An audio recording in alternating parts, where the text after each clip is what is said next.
Vamos a leer la siguiente noticia. Dice: el detalle no contado hasta ahora al que se agarra la defensa de Dani Alves tras visionar 7 horas de vídeo. Vamos a conectar con don Jorge Vázquez, abogado, penalista, y que nos va a explicar exactamente en qué consiste estos detalles que la defensa de Dani Alves se está aferrando para que se pueda salir a suelto de esta presunta violación. Porque en principio, don Jorge, parece que estaba todo cerrado y muy cerrado, pero al parecer hay algunos detalles que podrían favorecer a Dani Alves y sacarle de este embrollo. Buenas noches, don Jorge. ¿Cómo está usted? Buenas noches, Jesús. Bien, encantado de estar contigo como siempre. Bueno, pues efectivamente, yo voy a hablar desde la cautela, como siempre, ya me conoces, porque no conocemos todo el procedimiento, solo lo que sale en la prensa, y cualquier matiz puede de alguna manera inclinar la balanza hacia un lado o hacia otro. Así que, como siempre, máxima cautela. Lo primero que hay que tener en cuenta, yo creo que hay que decirlo y reiterarlo, es que la prisión preventiva no es un mecanismo de anticipación de la pena, eso está claro, sino que es algo que se hace para asegurar un procedimiento. No se trata de hacer un prejuicio ahora para declarar la culpabilidad o la inocencia de una persona. Ahora han aparecido nuevos datos que son, por lo que tú me preguntas, y antes de entrar en ellos creo que es necesario que entendamos bien lo que es el recurso en relación con lo que dice la ley respecto a lo que es la prisión preventiva, que es lo que nos ocupa, ¿no? Se tienen que dar una serie de requisitos y una serie de fines para que se dé la prisión preventiva. Insisto, esto no es un juicio, sino que es un momento cautelar. Bien, los requisitos son varios. Primero, un hecho delictivo que conlleve una pena de 2 años o superior. Bueno, hay una excepción en el caso de que tenga antecedentes por organización criminal, que no es el caso. Segundo, motivos bastantes de indicios de criminalidad, responsabilidad en el delito. Aquí es donde vamos a ver ahora que se agarra la defensa de Alves con esta grabación a la que te refieres. Pero lo más importante es que no basta esto, sino que además tiene que darse para unos fines, para una finalidad. Si hay motivación pero no hay finalidad, no hay prisión preventiva, o no debería haberla. Bien, fines: aseguramiento del investigado en el seno del procedimiento penal, es decir, hay riesgo de fuga, se acuerda una prisión preventiva. Sobre esto también ha trabajado, ahora veremos muy brevemente, la defensa de Dani Alves. Otra finalidad, evitar la destrucción de pruebas. Otra, evitar que se pueda atentar contra el bien jurídico víctima nuevamente y también que se pueda reiterar en el delito. A partir de aquí, teniendo esto claro, entro ya en cuestión sobre lo que me has preguntado. ¿Qué es lo que ha hecho la defensa de Dani Alves? Pues hábilmente separa dos momentos, digamos, procesales, que son lo que ocurre en el baño y lo que ocurre antes del baño. Lo que ocurre en el baño, que es la supuesta agresión, ahí tenemos la actividad probatoria limitada en cuanto contamos con el testimonio de la víctima y el testimonio del supuesto agresor. Y es constante la doctrina del Tribunal Supremo respecto a que la declaración de la víctima es válida per se para enervar el principio de presunción de inocencia si se dan una serie de requisitos como es la persistencia de la incriminación, la verosimilitud o la ausencia de incredibilidad subjetiva. Está claro que el auto esto lo ha visto conforme y claro, por tanto, tenemos sobre la mesa ya un auto de prisión preventiva. Aquí, como digo, la defensa de Alves en este momento procesal tiene poco que hacer, porque insisto en la palabra de uno contra la palabra de otro. Bien, pero ¿qué hace la defensa? Ellos se centran en esos 2 minutos donde... Ahora, eso es. Centrémonos ahí. ¿Por qué el abogado se centra en esos 2 minutos donde Alves entra en el baño y luego entra posteriormente la chica, ¿no? Cuéntanos esto de eso. Pues exactamente. ¿Qué es lo que dice la víctima? La víctima contó, al parecer, que había en ese momento anterior un clima de terror o dominación en el momento previo. Llegaba a decir incluso que le daba miedo irse del reservado porque la podían perseguir. Incluso llega a decir, según he leído, que tenía miedo que le echasen algo en la bebida, como si ella no pudiera decidir tomarse una bebida, ¿no?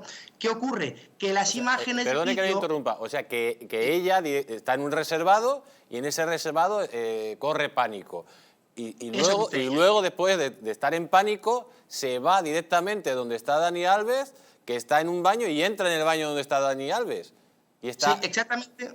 Eso es, eso es. Lo que dice la denuncia no se compadece con las imágenes porque las imágenes, insisto, que yo no he visto yo y lo que he leído en el recurso, en las imágenes se ve un clima distendido en un reservado de esta persona hablando con unas amigas, incluso con el camarero, un clima súper coloquial. Y hay un momento clave.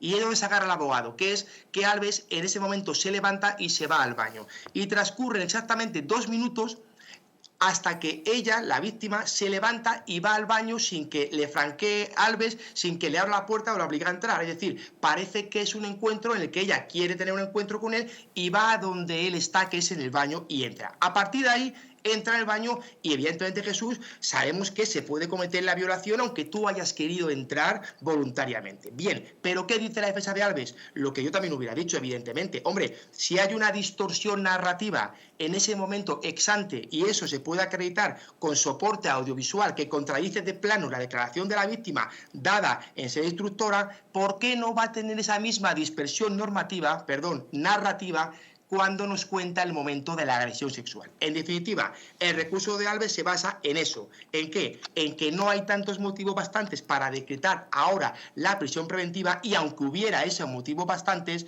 hombre, ha puesto sobre la mesa una serie de instrumentos para evitar o mitigar el riesgo de fuga, como es retirada de pasaporte, prohibición de viajar, prestación de fianza, acudar a comparecencias incluso diarias en el juzgado, incluso se ha ofrecido a ponerse la pulsera telemática. Por tanto, si tenemos esto sobre la mesa, hombre, por lo menos hay que pensar si el auto lo convalidamos o no y continúa en prisión preventiva, porque insisto, esto no es un juicio, aquí no anticipamos la pena ni la culpabilidad. No, simplemente estamos analizándolo. Tenemos aquí a don David Alemán que quiere hacerle una pregunta a don Jorge. Abogado, buenas noches. Claro, Buenas noches. Hoy se ha sabido también que han rescindido el contrato de... El abogado Cristóbal Martel en el recurso alega que el dinero no lo es tanto precisamente porque ya no tiene ese recurrente de dinero en cuanto al salario del Pumas y además es que ahora le piden una indemnización millonaria. ¿Esto también puede influir de cara a que le puedan poner en libertad? Con una fianza, Hombre, evidentemente.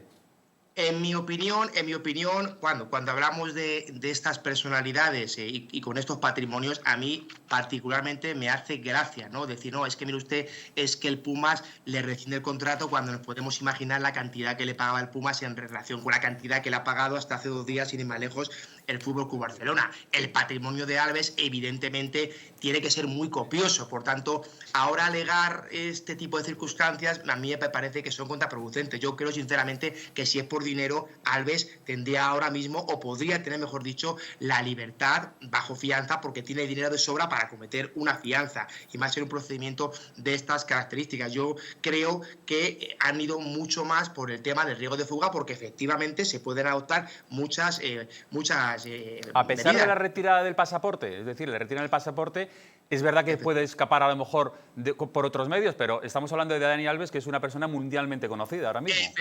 Esa es la clave, es que no nos engañemos, o sea, es como lo del riesgo de fuga, lo de atentar con los bienes de la víctima, es decir, Alves evidentemente está ahora mismo en el ojo del huracán mundial, o sea, claro. Alves no va a salir ni siquiera, creo que salga de su domicilio porque se lo van a comer literalmente, por tanto, evidentemente el riesgo de fuga queda muy mitigado y más si nos ofrecemos a una pulsera telemática, como si estábamos hablando, comparecencias diarias, pasaporte, es decir, es muy difícil. Yo sinceramente creo que el aseguramiento del procedimiento es más, y no quiero hacer de abogado de Alves, si no recuerdo mal, viene directamente a España con un preacuerdo cuando se podía haber quedado en su país, que no había convenio de extradición y demás, y era mucho más complicado para la policía y para la autoridad española. Por tanto, todo eso suma para decir al juez, usted, no me voy a sustraer, que insistimos. Es que a veces se oye en la prensa y se olvida.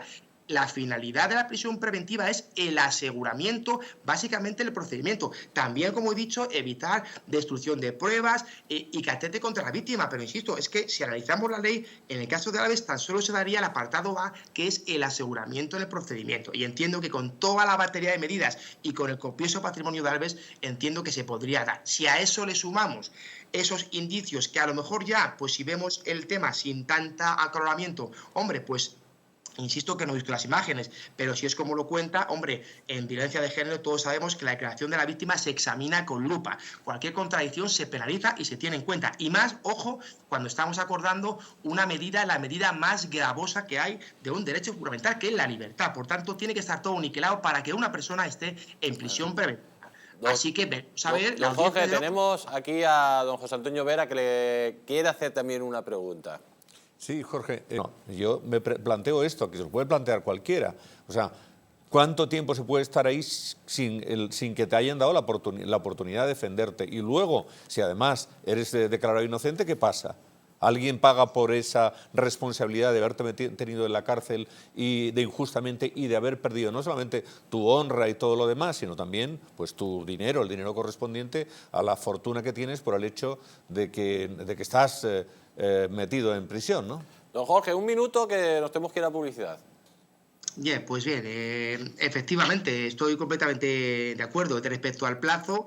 Por este tipo de delito, por la gravedad delictiva que impone la agresión, bueno, ya no entramos en la dicotomía del solo sí es sí, que eso será para otro debate, pues sería 2 años y se podría prorrogar 2 años más. O sea, seguramente no se acote ese plazo Pero yo, sinceramente... Esto de la prisión preventiva normalmente con el tiempo se va suavizando con los meses y al final yo no he visto el procedimiento, pero yo creo que hay una probabilidad de que finalmente Alves acuda al juicio en libertad, como le ha pasado a otras muchas personas, no nos engañemos, ¿no?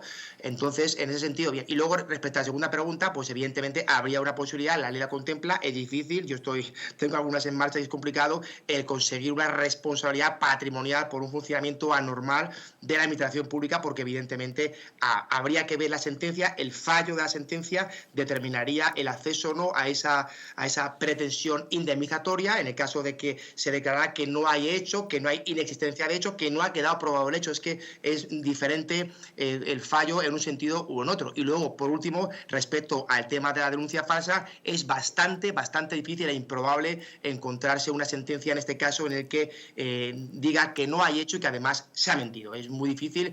Yo, mi experiencia en 20 y pico años con este tipo de asuntos, pues me he encontrado de todo, como os podéis imaginar, e incluso en supuestos donde hay una falsedad evidente, es muy difícil que el auto recoja eso, recoja la falsedad de la imputación y directamente libre testimonio de canato para perseguir una denuncia falsa, una simulación de delito. Insisto, lo prevé la legislación, pero es difícil.